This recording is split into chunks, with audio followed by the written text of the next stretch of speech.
אני רוצה להגיד לכם דבר אחד, אני מאוד מאוד מבקש שתאמינו לי בעניין הזה, כדי שזה מגיע לכם, לא לי. לכל אחד מכם ולכל אחד מכם יש יכולות הרבה יותר גדולות ממה שאתם חושבים.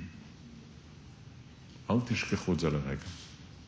אני אומר את זה מתוך הכרה, אני אומר את זה מתוך ניסיוני האישי. לפעמים ההורים משגעים, אל תעשה ככה ואל תעשה ככה. המורים לא נותנים ציונים כל כך טובים, הם לא מספיק נדיבים לפי דעתי.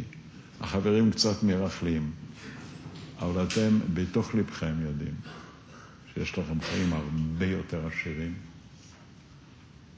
שאתם יכולים לעשות דברים גדולים. אל תדחו את זה, אל תבזבזו את זה, זה לא נופל מן השמיים. צריך להשקיע בזה הרבה עבודה. ואני רוצה להגיד לכם, שואלים מה זה אושר, מה זה להיות מאושר.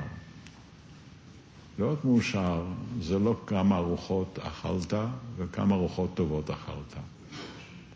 להיות מאושר זה הרגשה שתרמת לזולתך, לחברה שלך. שאומנם יש לך אגו, אבל אתה יותר חזק מן האגו. ואתה גדול